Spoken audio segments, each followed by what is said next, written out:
एक के बाद एक 12 भीषण बम धमाकों ने बम्बई शहर को लहूलुहान कर दिया। सड़कें खून से सराबत थी और हर तरफ चीख पुकार मची हुई थी। आसमान धुएं की चादर ओढ़ चुका था। 257 बेगुनाह की जान चली गई और हजारों जख्मी हुए। पूरे देश का दिल दहल उठा। 12 मार्च 1993 एक ऐसा दिन जो मुंबई ने तबाही का समंदर देखा, जिसे भारत कभी नहीं भूल सकता। ये कोई आम दिन नहीं था, ये वो काली घड़ी थी। तो इस काली घड़ी का मास्टरमाइंड कौन था और इसके पीछे किसका हाथ था?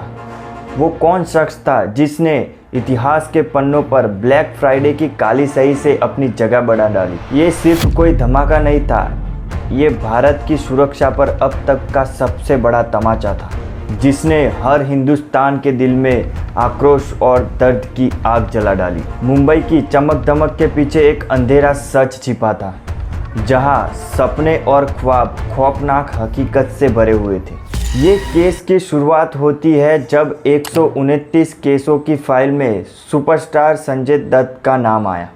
उन पर आरोप था कि हथियारों की तस्करी में उन्होंने मदद की, वही हथियार जो बम धमाकों में इस्तेमाल हुए थे। संजय दत्त ने कहा कि उनके परिवार की सुरक्षा खतरे में थी। अंडरवर्ल्ड के साथ तालमेल बनाने में कोई विकल्प नहीं था। फिर दिन आया 1997, जहां गुलशन कुमार की दिन दहाड़े हत्या हो गई। गुलशन कुमार, जो संगीत के सबसे बड़े कलाकार थे, पूजा करने के बाद वो मंदिर से बाहर निकले और वहां पर गोलियां चल गई। इस न्यूज़ ने पूरे शहर के दिल में दहशत भर दी और वहां के इलाके में जाने से लोग कतराने लगे।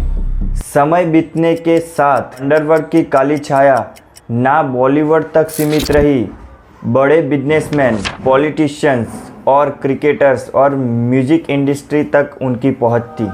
हर दिन 30 से ज़्यादा ऐसे केस सामने आते थे। ये एक ऐसा दौर था जो एक कहानी नहीं पर मुंबई की धड़कन अंडरवर्ल्ड बन चुका था। एक वक्त था जो मुंबई की गलियां आम लोगों के लिए नहीं पर उन गैंगस्टर के नामों से जानी जाती थी। इनके सामने बड़े बड़े बिजनेसमैन, क्रिकेटर्स और बॉलीवुड के सुपरस्टार भी सर झुकाते थे। ये सिर्फ अपराधी नहीं थे बल्कि सत्ता और रौब के प्रतीक थे। हाजी मस्तान, करीम लाला, ऐसे मुंबई के कई डॉन थे जिसका दबदबा अंडरवर्ल्ड में बहुत था। हर रोज़ shoot out, gang rape, kidnapping, ये खबरें आम थी। लेकिन ऐसा तो क्या हुआ जो अंडरवर्ल्ड ताकत और खौफनाक में अपनी जगह बना चुका था, वो धीरे धीरे अपना दबदबा खोने लगा। असल में बात यह है कि जो चीज़ इनके उभरने में बनी वही इनका पतन का कारण बनी। समाज की बदलती सोच। जब तक लोग इनको ताकत और स्टाइल का प्रतीक मानते रहे तक इनका रुतबा कायम रहा, मगर जैसे जैसे मीडिया ने इनकी हकीकत उजागर की वैसे वैसे इनका रुतबा ख़त्म होता गया। इस कहानी की जड़ें 1930 के दशक में जाती है, जब मुंबई में शराब का कारोबार फलने फूलने लगा। तब ब्रिटिश सरकार ने बॉम्बे अबकारी एक्ट 1978 लागू किया और शराब पर प्रतिबंध लगा दिए और 1939 तक शराबबंदी पूरी तरह से लागू हो गई। लेकिन कानून जितना सख्त हुआ, अंडरवर्ल्ड उतना ही ताकतवर बनता गया। शराब की मांगे इतनी बढ़ गई कि किसी भी कीमत पर लोग इसे हासिल करने को तैयार थे। इसी माहौल ने 3 दिक्कत गैंगस्टर को जन्म दिया: वरदराजन, हाजी मस्तान और करीम लाला। वरदराजन, जो 1945 में तमिलनाडु से मुंबई आया, वीटी स्टेशन पर कुल्ली का काम शुरू किया। लेकिन उसके सपने बड़े थे। उसने इलीगल से लेकर स्मगलिंग का काम शुरू किया। उसने गैर कानूनी कार्यों में अपना साम्राज्य स्थापित कर दिया। धारावी, जो उस समय तमिल रेजिडेंट का गढ़ था, वो वर्धा का किला बन गया। हाजी मस्तान और करीम लाला के किस्से भी बहुत ही रोमांचक थे, जो हमें 1920 के दशक में ले जाती है। करीम लाला, जो अफगान के कुन्हार से आए थे, उन्होंने मुंबई में एक साधारण वर्कर के रूप में शुरुआत की थी, लेकिन जल्द ही पठान गैंग में शामिल होकर अपराध की दुनिया में कदम रखा। 20 साल तक उन्होंने इस गैंग का नेतृत्व किया और अपने साम्राज्य को खड़ा कर दिया। करीम लाला बॉलीवुड के सितारों के करीबी दोस्त बन गए थे। उनकी कहानी को जंजीर, गंगूबाई जैसी फिल्मों में दिखाया गया है, जो उनके प्रभाव का प्रमाण है। वही हाजी मस्तान की कहानी भी किसी फिल्म से कम नहीं है। तमिलनाडु से आए हुए मस्तान ने एक दिहाड़ी मजदूर के रूप में अपनी शुरुआत की, लेकिन जल्द ही सोने की तस्करी में अपना हाथ आजमाया। उस समय भारत में सोने की ज़बरदस्त मांग थी। उनकी चतुराई को ना बल्कि सोने में, बल्कि रियल एस्टेट और फिल्म फाइनेंशियल में सफलता दिलाई।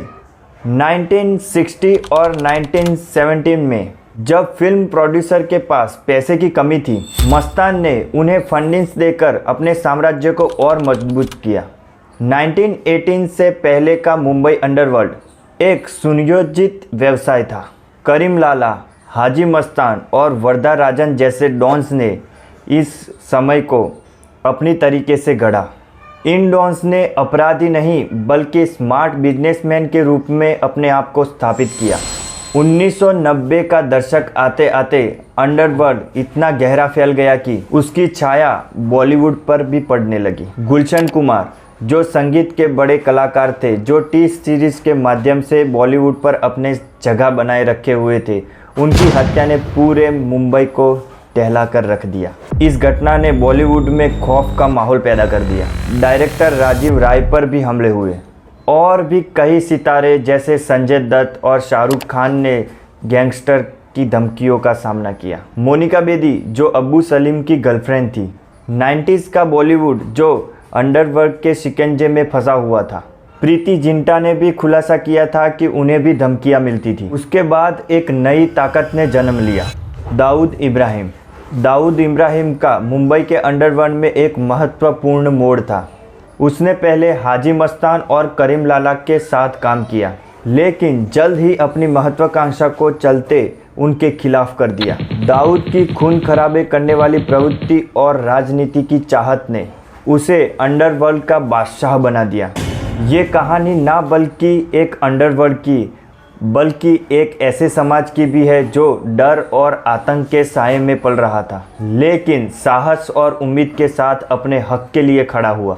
1980 तक महाराष्ट्र की राजनीति अपने नए रंग में रंग चुकी थी, लेकिन उसके बाद 12 मार्च 1993 में हुए बम धमाकों ने सब कुछ बदल दिया। ये साजिश दाऊद इब्राहिम ने आईएसआई की मदद से रची हुई थी, जिससे वो सामान्य अपराधी से ग्लोबल टेररिस्ट बन गया। मुंबई में हुए बम धमाकों के बाद छोटा राजन ने अपनी नई गैंग बना ली और दाऊद को सज़ा देने की ठान ली। इसके बाद भारतीय इकोनॉमी में एक बड़ा बदलाव आया। 1991 में बीवी नरसिंहा राव की सरकार ने मनमोहन सिंह के नेतृत्व में एलपीजी रिफॉर्म लागू किए। इस रिफॉर्म्स ने भारतीय अर्थव्यवस्था को लिबरलाइज और ग्लोबलाइज कर दिया। पहले जिन मालों पर भारी टैक्स और महंगे होते थे, अब उन्हें सस्ता कर दिया। अंडरवर्ल्ड जो स्मगलिंग से मोटा पैसा कमाता था, अब वो अपनी जड़ें खोने लगा। इन रिफॉर्म्स की वजह से जो चीज़ इनलीगल बिका करती थी, वो अब लीगली बिकने लगी। इसकी वजह से पूरा अंडरवर्ल्ड का फाइनेंशियल सिस्टम हिल गया। ये बदलाव सिर्फ भारतीय अर्थव्यवस्था का नहीं था, बल्कि पूरे अंडरवर्ल्ड की दुनिया का था। उसके बाद फिल्म इंडस्ट्री ने भी खुद के दम पर खड़ा होना शुरू कर दिया था। इससे अंडरवर्ल्ड को भी भारी नुकसान हुआ। ऐसे समय में 83 एनकाउंटर्स बैच का एक गठन हुआ। ये टीम छोटे से लेकर बड़े गैंगस्टर को मारने लगी। ऑफिसर जैसे प्रदीप शर्मा, विजय सलास्कर, प्रफुल्ल गोखले, असलाम उमी, रविंद्र आंग्रे, दया नायक और सचिन वाजदे ने अपने एनकाउंटर से एक ऐसी पहचान बनाई कि अंडरवर्ल्ड में वो सबसे बड़े दुश्मन बन गए। उनकी वीरता और निष्ठा ने एक कल्ट स्टेटस दिलाया और ये ऑफिसर्स अंडरवर्ल्ड में एक डर की परिभाषा बन गए। प्रदीप शर्मा जो 112 एनकाउंटर कर चुके थे। 1999 में महाराष्ट्र कंट्रोल ऑर्गेनाइजेशन एक्ट लागू किया। पनिशमेंट और उनकी प्रॉपर्टी को जब्त करने का अधिकार दिया। उसके बाद अंडरवर्ल्ड 2004 से 2005 आते तक वो पूरी तरह से ख़त्म हो गया था। 500 से ज़्यादा एनकाउंटर के बाद अंडरवर्ल्ड मुंबई से पूरी तरह से ख़त्म हो गया। 2016 तक मुंबई पुलिस ने 5 केस ही रजिस्टर किए थे, उसमें से 2 ही अंडरवर्ल्ड के केस थे। ये कहानी बताती है कि कैसे एक दृढ़ और सख्त पुलिस ऑफिसर की मदद से पूरा अंडरवर्ल्ड ख़त्म करा गया। तो अब आपका क्या ख्याल है अंडरवर्ल्ड के बारे में? क्या ये सच में पूरी तरह से ख़त्म हो गया? क्या अब भी कहीं ना कहीं मौजूद है? आपकी राय हमें कमेंट में ज़रूर बताएं। मिलते हैं एक नई कहानी और नए वीडियो में, तब तक के लिए बाय, जय हिंद।